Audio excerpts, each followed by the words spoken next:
जय श्री चक्रधर। आज आपण श्री क्षेत्र खनेपुरी येथील सर्वज्ञ श्री चक्रधर स्वामी चरणांकित महान अशा तीर्थस्थानाची लीळा आणि या तीर्थस्थानाचे महात्म्य जाणून घेणार आहोत। 1650 तीर्थस्थान की जय असा आपण जय जयकार करीत असतो। 1650 तीर्थस्थानांपैकीच श्री क्षेत्र खनेपुरी येथील हे तीर्थस्थान आहे। या तीर्थस्थानाचं वर्णन लीळा चरित्रामध्ये आलेलं आहे। ती लीळा अशी: मार्गी वेधे भारद्वाज गमन, मग गोसावी तिजेचा दिशी बिजे केले, खवनापुरिये वायव्ये काटिये तळी आसन, बाईशे आणि नाथोबा भिक्षे खवनापुरिये गेली, गोसाविया जवळी लुखदेवबा होते, दोघे भिक्षा करून आली, झोळिया दृष्टीपूत केलिया, सर्वज्ञे म्हणितले पुण्य महात्मे हो, अवघा जणू थकला ठेला असे, कवनी यांचे थक फेडिता नाही, तू का थकलाशी ऐसे कवनी म्हणते नाही, जी जी म्हणोनी उगेची होते, मग तेथोनी गोसावी बिजे केले, भारद्वाज काटियेवरी बैसला होता, तथा मार्गी बैसला होता, सर्वज्ञे म्हणितले पुण्य महात्मे हो, हे पाखिरू कवनीये ठाईचे ऐसे जाना, जी जी ते कांटियेचे, सर्वज्ञे म्हणितले एथ मानुषे तरी मानुषे, गोरुवे तरी गोरुवे, पाखिरुवे तरी पाखिरुवे, वेधुआती ते काही पा, तथा वेधे पाखिरू ऐसे मानुषे, गोरू ऐसे ते उगेची राहिले, तथा हिराईसा पाठ, हे पाखिरू कवनी ठाई उनी येत असे ऐसे तुम्ही जाणत असा, जी जी ये कांटिये तळी, गोसावियाशी आसन होते तेथून येत असे, पाखिरुवे तरी गोरुवे तरी मानुषे तरी, याथे देखती आणि पाठी येऊची लागती, हे काही पा ते या उपरी ते उगेची होते।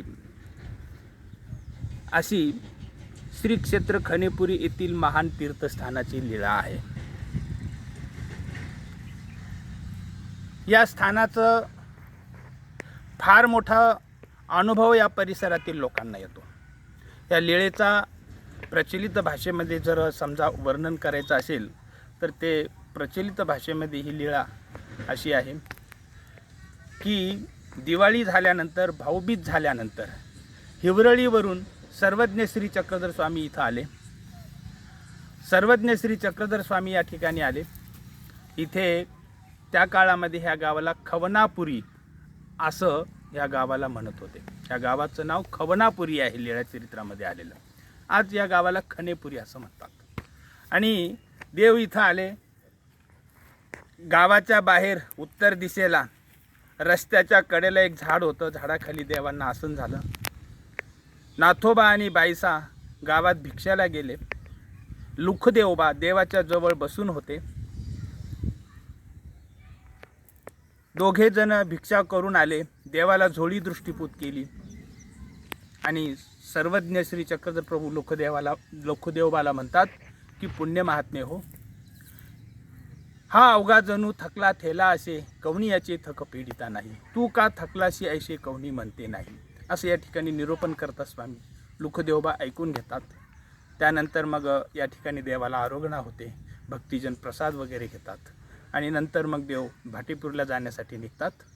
तर तो भारद्वाज पक्षीसुद्धा देवाच्या सोबत निघतो।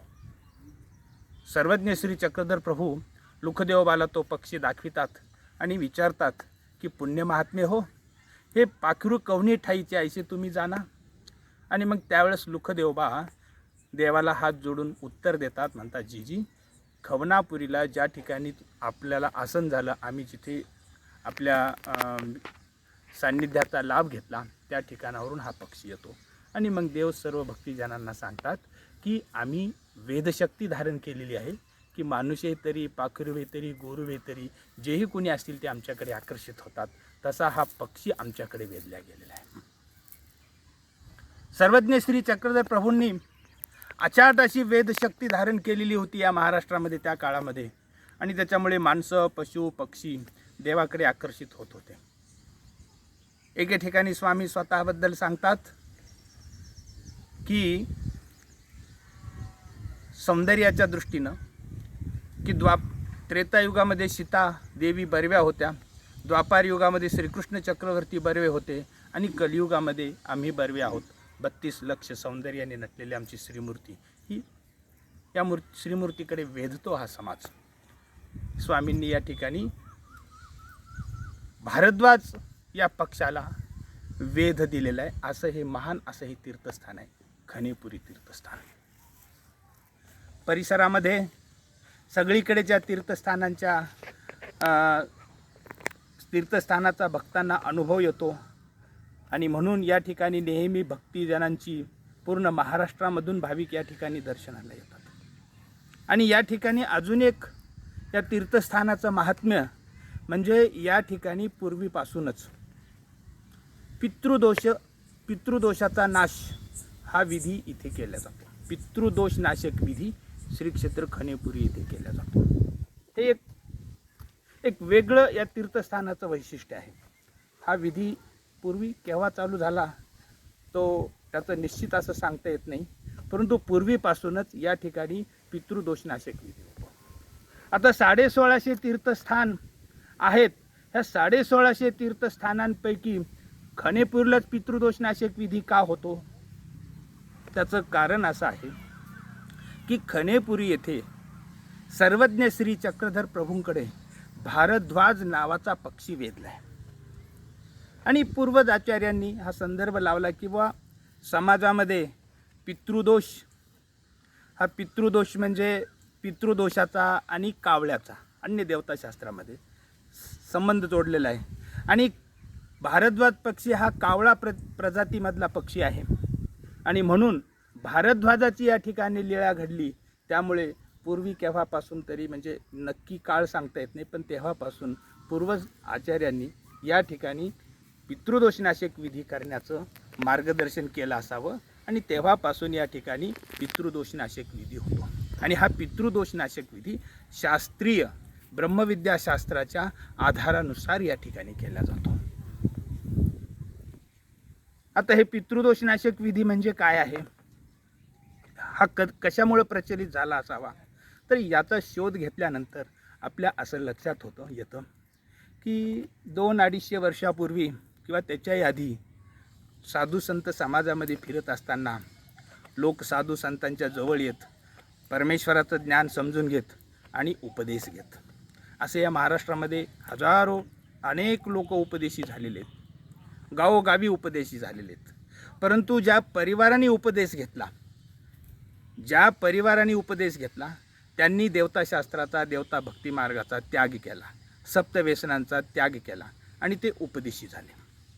उपदेशी झाल्यानंतर त्यांनी गणपती बसवणं, घटस्थापना करणं, नागपंचमीच्या दिवशी नागाची पूजा करणं इत्यादी ह्या सगळ्या देवता भक्तीचा त्यांनी त्याग केला.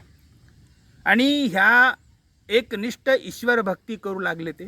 आणि त्याच्यामुळं ते उपदेशी परिवार आणि त्या गावामध्ये त्यांचे जे भावकीमधले लोक, कारण एक उपदेशी परिवार आणि त्यांचे जवळजवळ बरेचसे संपूर्ण नातेवाईक अन्यमार्गीय, भावकीमधले अन्यमार्गीय, त्यांच्या माहेरकडचे अन्यमार्गीय, सासरकडचे अन्यमार्गीय, आजोळकडचे अन्य सांप्रदायिक, म्हणजे एक उपदेशी घर आणि त्याचे संपूर्ण परिवार, सगळा नातेसंबंधी सगळे अन्य, अशी स्थिती ठिकठिकाणी निर्माण झाली. आणि मग हे उपदेश घेतल्यांनी देवता भक्तीचा त्याग केल्यामुळे आणि अन्य सांप्रदायिक त्यांचे नातेवाईक ज्यावेळेस त्यांच्याकडे येत त्यावेळेस ते त्यांना सांगत की तुम्ही हे का करत नाही, घटस्थापना का करत नाही, गणपती पूजा का करत नाही, अमुक का करत नाही, ढमुक का करत नाही, असं ते अन्य देवता मार्गीय नातेवाईकांनी यांच्यामध्ये नेहमी चर्चा घडत. असंच कधीकधी की ह्या उपदेशी परिवारावरती पण कधीमध्ये अनेक प्रकारच्या अडीअडचणी, संकष्ट, कारण संसार म्हणल्यानंतर दुःखालयम अशाश्वतम, हे संसार म्हणजे सुखदुःखाने भरलेला आहे. संसारामध्ये अनेक प्रकारचे अडीअडचणी, संकष्ट, विघ्न येतच असतात. मग अशा ह्या उपदेशी परिवारावरती जर एखादी अडचण संकष्ट आलं तर मग त्यांचे अन्य नातेवाईक त्यांना येऊन सांगत की तुम्ही अमक्या अमक्या देवतेचा विधी करा. कुणी माहेरकडचे असत ते येत, कुणी भावकीमधलं कुणी वडीलधारी मंडळी त्यांना येत अन्य, आणि ते सांगत की तुम्हाला अमुक अमुक दोष आहे, तुमच्या घरामध्ये तुम्हाला संकष्ट येतात, अडथळे येतात, अडचणी येतात, म्हणजे तुम्हाला पितृदोष आहे. तुम्ही त्र्यंबकेश्वरला जा, तुम्ही अमक्या ठिकाणी जा आणि त्या ठिकाणी जाऊन तुम्ही पितृदोष काढा. तुमचा पितृदोष काळसर्प हे सगळं निघालं, तुम्ही तिथं जाऊन आले म्हणजे तुमचा पितृदोष काढला म्हणजे तुमच्या घरावरती तुमच्या परिवारावरती आलेले संकष्ट निवारण होतील. असे हे अन्य मार्गीय नातेवाईक त्या एकमेव उपदेशी असलेल्या परिवाराला सांगत. आता त्या परिवारामध्ये जरी कुटुंबाने उपदेश घेतलेला असला तरी कधी कधी पुरुष पती हा दृढ असायचा, पत्नी ही तेवढी धर्मावर दृढ नसायची, कधी कधी पत्नी दृढ असायची, पती दृढ नसायचा. मग अन्य नातेवाईकांनी सांगितलेला, वडीलधाऱ्या मंडळीनं सांगितलेला एखादा सल्ला त्यांना पटायचा आणि मग त्या दोघांमध्ये खटके उडायचे. जे दृढ आहेत ते म्हणायचे की आपण ईश्वराचा धर्म स्वीकारलेला आहे, परमेश्वराची एकनिष्ठ भक्ती आपण करायला पाहिजे आणि आपल्याला एक देवतेकडे शरण जायचं नाही, किती संकष्ट येऊ दे, किती विघ्न येऊ दे, देवतेला शरण जायचं नाही. आणि जे कमकुवत असत ते म्हणायचे की एवढे मोठे आपले नातेवाईक सांगून राहिले तर आपण त्यांचं कसं नाही ऐकायचं, करून बघू आपण. मग अशा अडचणी ठिकठिकाणी येऊ लागल्या आणि ह्या अडचणी येत असल्यामुळे आणि मग त्या परिवाराला म्हणजे फार मोठ्या अडचणींना, समस्येला, मतभेदाला तोंड द्यावं लागायचं. आणि मग ते नातेवाईक आल्यानंतर त्यांना म्हणत की तुम्ही पितृदोषाचं तुम्ही त्र्यंबकेश्वरला जा, देवता भक्तीमध्ये तुम्ही पितृदोष करा, वाटलं तर आम्ही खर्च करतो पण तुम्ही नाही म्हणू नका. मग अशा प्रसंगी ते उपदेशी परिवार आणि त्यांना सांगत की ठीक आहे आम्ही असं करतो, आमच्या गुरूंना विचारतो आणि गुरूंनी म्हणले जा तर मग आम्ही जातो. अशा पद्धतीनं ते त्यांना उत्तर देऊन त्या अन्य लोकाला परतवून लावायचे आणि मग ते आपल्या गुरुकडे यायचे. असे अनेक प्रसंग साधू संतांकडे, आपल्या ज्ञानी आचरणवंत अधिकाऱ्यांकडे येत आणि मग हे असे उपदेशी साधूंना म्हणत येऊन की बाबा असं असं आमच्या जीवनामध्ये त्रास आहे, अडचणी येतात आणि आमचे अन्य नातेवाईक आम्हाला आग्रह करतात की तुम्हाला पितृदोष आहे, तुम्ही त्र्यंबकेश्वरला जा, त्या ठिकाणी अमुक अमुक करा, ढमुक ढमुक करा. मग आम्ही काय करावं त्यावेळेस, आणि आम्हाला असा विधी सांगा की त्या लोकांचं पण समाधान होईल. मग त्यावेळेस ते आपले ज्ञानी साधू संत आचार्य त्यांना सांगत की बाबा रे नामस्मरण करा, नामस्मरणामुळे 10 प्रकारचा लाभ होतो. स्मरण करा, हे काही नाही, अनंत जन्माचे अनंत कर्म आहेत, ते कर्म घेऊन हा जीव इथं जन्माला आलेला आहे आणि नामस्मरण केल्याने पाप जळून जातं. पण मग ते उपदेशी परिवार सांगत की बाबा आमचे नातेवाईक काही वडीलधारी मंडळी आहेत आणि ते आम्हाला आग्रह करतात, त्यांचंही समाधान होईल असा विधी सांगा. मग ते साधू संत सांगत पूर्वीच्या काळी की तुम्ही असं करा, 1650 तीर्थस्थानांपैकी खणेपूरला भारद्वाज पक्षाला वेध झालेलं स्थान आहे आणि भारद्वाज पक्षी हा कावळा प्रजातीमधला पक्षी आहे आणि कावळ्यांचा आणि पित्रांचा संबंध असल्याचं देवताशास्त्रामध्ये एक समजूत आहे. आणि म्हणून तुम्ही खणेपूरला जा आणि त्या ठिकाणी ब्रह्मविद्याशास्त्रानुसार तुम्ही त्या ठिकाणी विधी करा, तुमच्या नातेवाईकाचे समाधान होईल आणि तुम्हालाही सहाय्य मिळेल ईश्वराचं आणि तुमचंही संकष्ट निवारण होईल. अशा पद्धतीनं पूर्व साधू संत आचार्यांनी मार्गदर्शन केलं आणि मग असे पितृदोष करण्यासाठी या खणेपुरी तीर्थस्थानाला लोक येऊ लागले आणि या ठिकाणी ब्रह्मविद्याशास्त्रानुसार पितृदोषनाशक विधी करू लागले. तो विधी आज पण केला जातो. आता ब्रह्मविद्याशास्त्रानुसार पितृदोषनाशक विधी म्हणजे काय? भगवान श्रीकृष्णांनी गीतेमध्ये सांगितलेलं आहे की स्वल्पम अप्यस्य धर्मस्य त्रायते महतो भयात, की हे अर्जुना मी एवढं मोठं गीताशास्त्र तुला सांगितलेलं आहे आणि ह्या सर्व गीताशास्त्रांमधून सर्वच्या सर्व आज्ञा तू पालन कराव्यास ही याच्या पाठीमागची अपेक्षा आहे.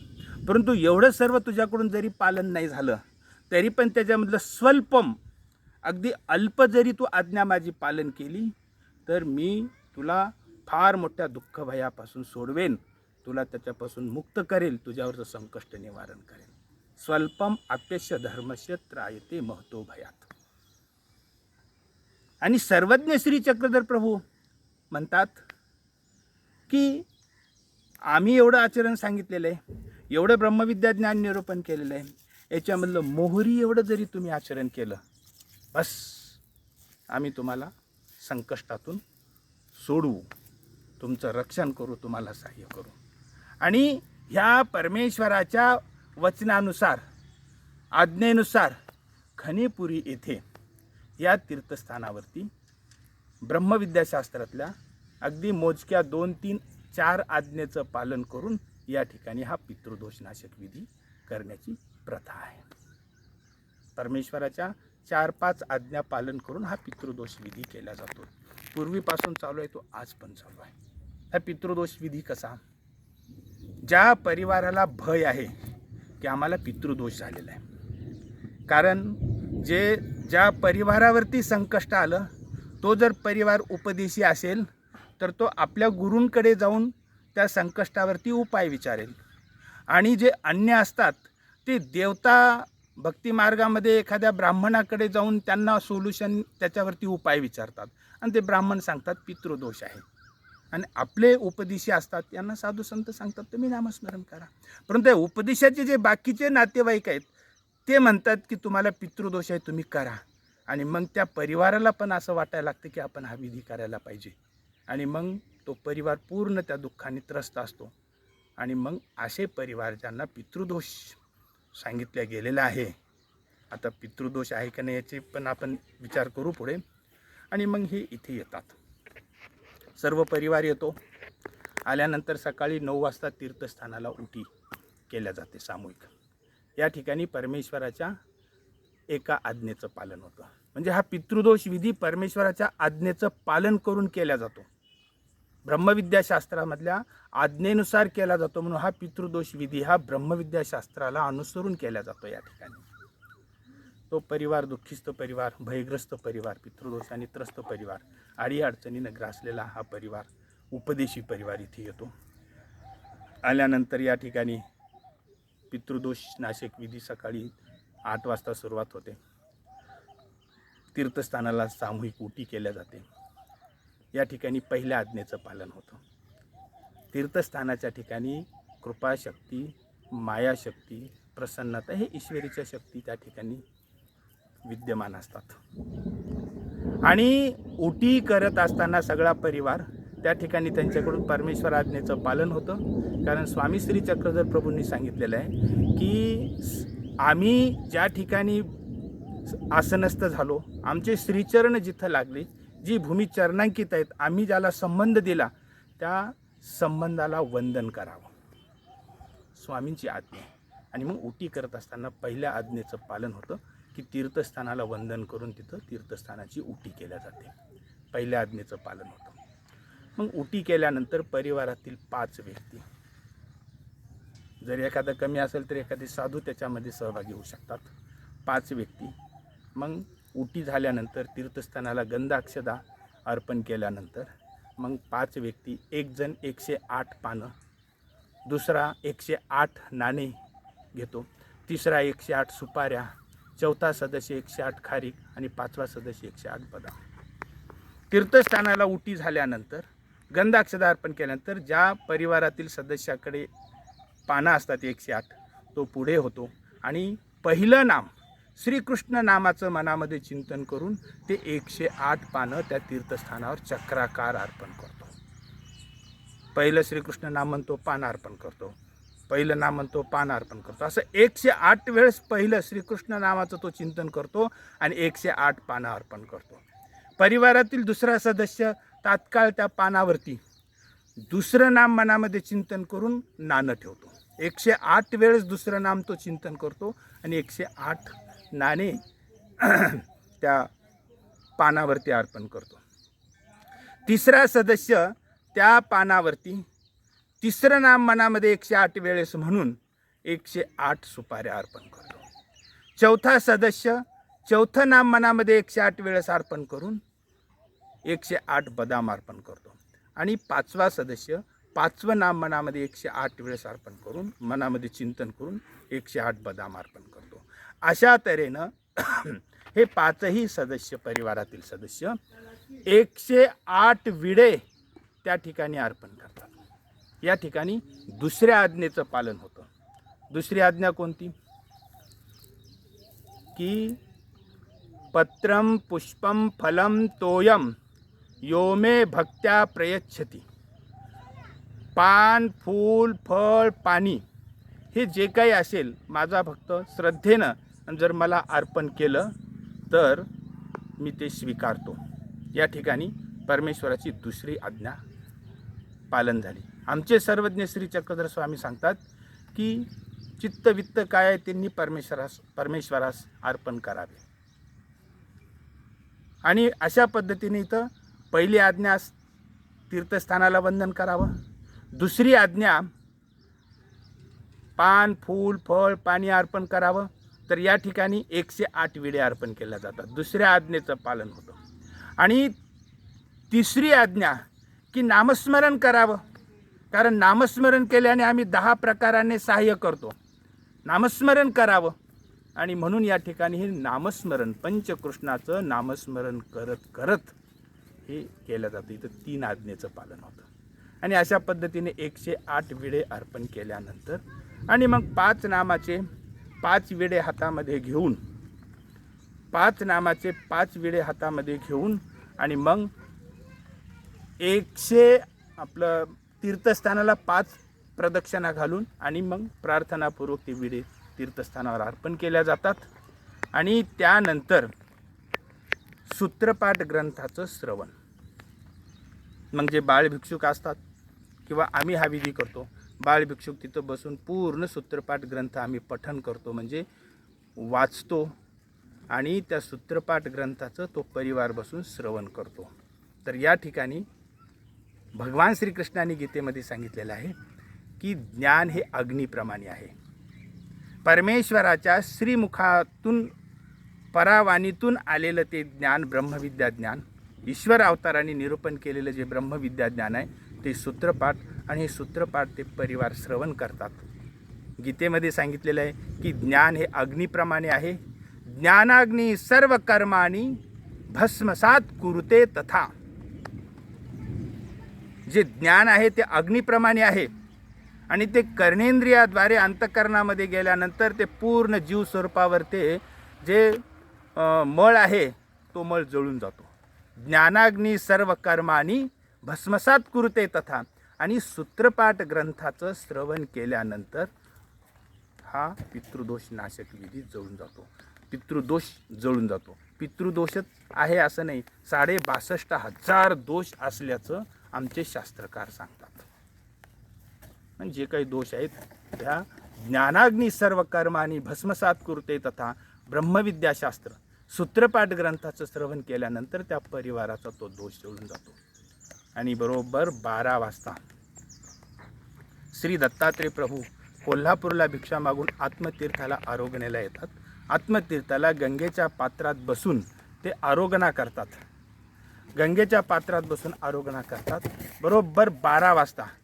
आणि त्या 12 वाजता या ठिकाणी दही भात साखरेचा उपहार दाखविला जातो, उपहार दाखविला जातो दही भात साखरेचा। आणि बरोबर 12 वाजता 2 उपहार दाखविल्या जातात, एक तीर्थस्थानाला आणि एक श्री दत्तात्रय प्रभूंना। आणि 12 वाजता दही भात साखरेचा उपहार दाखविला जातो आणि 108 कापूर लावून त्या ठिकाणी श्री दत्तात्रय प्रभूंची आणि आरती केल्या जाते। त्याच्यानंतर साष्टांग दंडवत वगैरे घातल्यानंतर आणि हे 2 जे उपहार असतात दही भात साखरेचे, हे दोन्ही उपहार त्यापैकी जो तीर्थस्थानाला उपहार दाखविलेला आहे तो उपहार भारद्वाज पक्षाला प्रसाद म्हणून झेंड्याच्या बुडाला नेऊन त्या ठिकाणी तो 5 पानं त्या ठिकाणी तो उपहार सोडून दिला जातो। आणि श्री दत्तात्रय प्रभूंचा जो उपहार आहे तो संपूर्ण परिवार श्रवण करतो, म्हणजे सेवन करतो आणि ग्रहण करतो आणि ताट धुवून पितो। असा हा पितृदोष नाशक विधी या ठिकाणी केला जातो। ब्रह्मविद्या शास्त्रानुसार हा विधी केला जातो। आणि त्या ठिकाणी मग नारळ बांधल्या जातं आणि नारळ बांधल्यानंतर मग 6 महिन्यापर्यंत या परिवाराच्या वतीनं खनेपुरी येथे तीर्थस्थानाच्या समोर सतत नंदादीप तेवत राहतो। असं हे पितृदोषनाशक विधी या ठिकाणी केला जातो. सर्वज्ञ श्री चक्रधर स्वामींचं हे तीर्थस्थान आहे. सर्वज्ञ श्री चक्रधर स्वामींचं हे तीर्थस्थान आहे आणि या तीर्थस्थानाच्या ठिकाणी हा पितृदोषाचा विधी पूर्वीपासून केला जातो आणि हा आजही या ठिकाणी केला जातो. आता विषय असा आहे की पितृदोष म्हणजे काय? पितृदोष म्हणजे काय? पितृदोष म्हणजे की असे अनेक प्रकारचे दोष आहेत. अनेक प्रकारचे दोष आहेत. 62,500 दोष सांगितलेले आहेत. आणि आमचे सर्वज्ञ श्री चक्रधर प्रभू सांगतात की हा जीवात्मा दोषाने भरलेला आहे. या पृथ्वीची पाटी आणि मेरूची लेखणी केली आणि समुद्राची शाई करून जर या जीवाचे दोष जर लिहू म्हणलं तर शाही पुरणार नाही आणि या पृथ्वीवरची पाटीही पुरणार नाही. इतके अनंत दोष आणि हे जीव सर्व दोषांचं आळं आहे असं स्वामी श्री चक्रधर प्रभू सांगतात. मग आता याच्यामध्ये पितृदोष म्हणजे काय? पितृदोषाबद्दल आपल्याला जाणून घेतलं पाहिजे की पितृदोष हा आहे काय? होय, पितृदोष आहे. कसं की मनुष्य जन्माला येतो त्यावेळेस तो मातेच्या उदरामध्ये 9 महिने 9 दिवस तो मातेच्या उदरामध्ये असतो. 9 महिने 9 दिवस मातेनं त्याचा उदरामध्ये सांभाळ केलेला आहे. हे मातेचे प्रत्येक मनुष्यावरती बालकावरती उपकार आहेत. म्हणजे मातेनं गर्भामध्ये सांभाळल्याचे मातेचे उपकार आणि पित्यानी पोषण करून कष्ट करून धावपळ करून त्याचं पोषण केलं त्या बालकाचं, हे पित्याचे उपकार. प्रत्येक बालकावरती माता पित्याचे उपकार असतात आणि प्रत्येक बालकावरती प्रत्येक मनुष्यावरती माता पित्याचे ऋण असतात. याला पितृऋण मातृऋण म्हणावं लागेल. तसे गुरुचे पण ऋण असतात. गुरुनी ज्ञान निरूपण केलं, गुरुनी शास्त्र निरूपण केलं तर त्या गुरुला दान दक्षिणा देऊन त्यांची सेवा करून आपण गुरुच्या ऋणातून मुक्त होतो. बरोबर आहे की नाही? की गुरुचं आपण पूजन का करतो? आता पवित्र पर्व आहे, पवित्र पर्वाला आपण गुरुपूजन करतो, गुरूंना पवता अर्पण करतो. का? कारण गुरुचं आपल्यावरती ऋण आहे म्हणून आपण त्यांचं पूजन करून त्यांचं ऋण व्यक्त करतो. मग माता पित्यांचं सुद्धा आपल्यावरती ऋण आहे. मग हे ऋण म्हणजे काय? पितृऋण मातृऋण. आणि ह्या ऋणाची परतफेड, या माता पित्यांच्या ह्या उपकाराची परतफेड वृद्ध काळामध्ये माता पिता अक्षम झाल्यानंतर त्यांची सेवा करून ह्या मातृपितृ ऋणातून मुक्त व्हावं याचं असतं. हे अशा पद्धतीनं परतफेड करायची असते. आणि मग ज्या बालकांनी माता पित्याची सेवा केली आणि माता पिता संतुष्ट झाले तर त्यांचा आशीर्वाद मिळतो. आमचे स्वामी सांगतात की माता पितरांच्या अभिमानाने बाळकाचे भले होते. म्हणजे माता पित्यांची सेवा केली तर त्या बालकाचं भलं होतं, म्हणजे कल्याण होतं. आणि याचा उलट अर्थ म्हणजे समजा सेवा केली तर भलं होतं आणि सेवा जर नाही केली तर माता पित्यांचं म्हणजे दोष पण लागतो ना. जर सेवा केली तर आशीर्वाद मिळतो आणि माता पिता जर रुसले, अंतकाळी त्यांची सेवा नाही केली तर तो दोषही लागतो ना. तो दोष म्हणजे पितृदोष होय. आता ह्या माता पित्यांच्या सेवेचं बंधन कुणाकुणावरती आहे? जो बालक ग्रस्ताश्रमी आहे, वैवाहिक जीवन जगतो आहे आणि मुलं बाळं सर्व परिवार आहे आणि अशा अवस्थेमध्ये माता पिता त्याच्या घरी वृद्धावस्थेमध्ये थकलेले आहेत, खंगलेले आहेत आणि त्याच्या आश्रयाला आहेत. मग त्या माता पित्याचं त्यांनी औषधोपचार, सेवा, त्यांचे पोषण करून ते कर्तव्य पूर्ण करायचं असतं. ग्रस्ताश्रमी बालकांवरती माता पित्यांच्या सेवेचं बंधन असतं. एखादी कन्या आहे, तिच्यावर माता पित्याच्या सेवेचं बंधन नाही. ती विवाह झाली, सासरी गेली, तिच्यावर माता पित्याच्या सेवेचं बंधन नाही. किंवा एखादा बालक आहे, बालपणीच संन्यास घेऊन तो निघून गेला सर्वस्वाचा त्याग करून, सर्वसंग परित्याग करून, असा संन्यासी झालेला बालक आहे, त्या संन्यासी बालकावरती सुद्धा माता पित्याच्या सेवेचं बंधन नाही. पण जो ग्रस्ताश्रमी बालक आहे त्याच्यावरती माता पित्याच्या सेवेचं बंधन आहे. पण त्या बालकांनी जर सेवा केली तर त्याला आशीर्वाद मिळतो. पण 100मधून फक्त 10-5च मुलं अशी आहेत की ते आपल्या माता पित्याची सेवा करतात.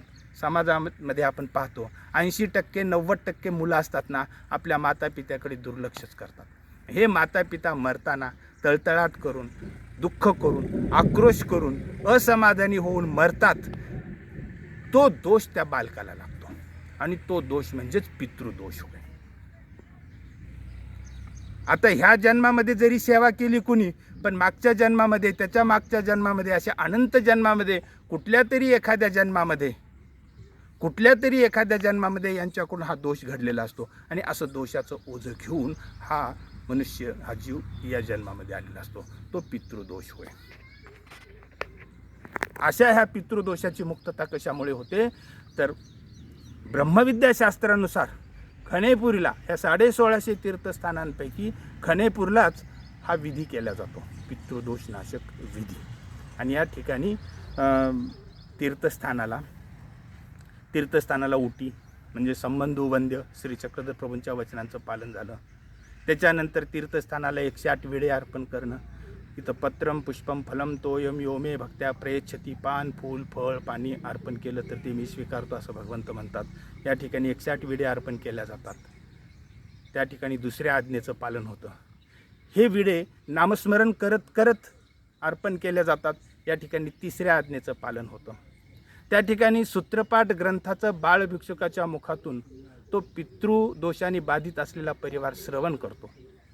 म्हणजे त्या ठिकाणी तो ज्ञान आणि ते ज्ञानाचं वचनं, परमेश्वराच्या श्रीमुखातून बाहेर पडलेले वचनं, ज्या शब्दांना प्रत्यक्ष ईश्वर अवताराचा संबंध आहे, असे संबंधित ईश्वराच्या मुखातून बाहेर पडलेले परावाणीतील ते ब्रह्मविद्याशास्त्रातील सूत्रपाठातील ते वचनं ते बाळभिक्षुक पठन करतात. बाळभिक्षुकच का?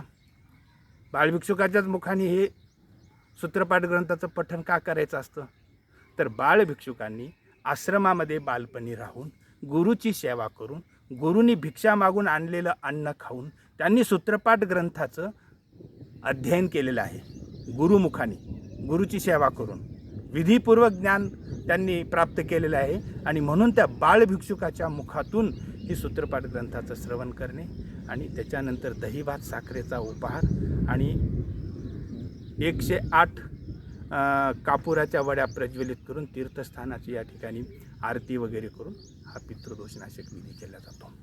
असं ह्या तीर्थस्थानाचं फार मोठं म्हणजे लौकिक आहे आणि दुरून दुरून लोक पितृदोषनाशक विधी करण्यासाठी या ठिकाणी येतात. जे ज्ञानी साधू संत आहेत, जे आचरणवंत आहेत, ते महाराष्ट्रामध्ये फिरत असताना